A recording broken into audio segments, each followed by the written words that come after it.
It was a perversion of justice. His conviction, his crucifixion,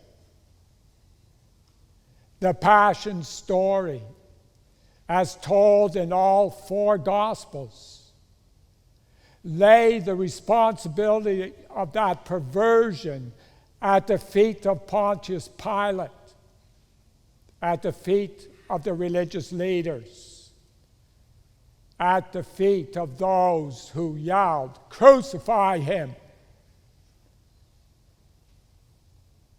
The perversion makes mockery of Pilate's, Rome's justice. It makes mockery of the leadership of these religious leaders. And it exposes the faithlessness of God's people. It was a perversion of justice. The prophet Isaiah says he had done no violence. There was no deceit in his mouth. He fed the hungry, healed the sick, forgave sinners, and shared table fellowship with them. Yet, it was the will of the Lord to crush him with pain. These words reveal that Jesus bore the sins, yours and mine, the sins of the world. These words reveal that he suffered and endured excruciating pain. And it was God's will.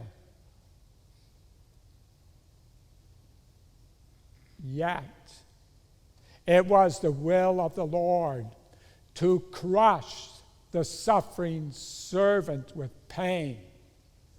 The crushing or the suffering servant in Isaiah points to Jesus. Jesus is the second person of the Trinity. The Father, the Son, and the Holy Spirit. They are three persons in one. In some sense, the Father and the Holy Spirit shared in Jesus' pain. In some sense, the Father and the Holy Spirit shared in Jesus' death. On the Good Friday, some 2,000 years ago, God provided redemption for you, for me, for humanity, for the creation. And this evening, we remember, and when we reflect, we see a God of love, yet it was the will of the Lord to crush him with pain. You and I know pain. The pain of childbirth, of futile labor, the pain of sickness, death, loneliness, the pain of betrayal, of being treated unjustly. We know the pain of failure, of regret. On the cross, when Jesus died, he defeated Satan. He defeated Satan and everything associated with Satan. Darkness, sin, evil, pain, and death.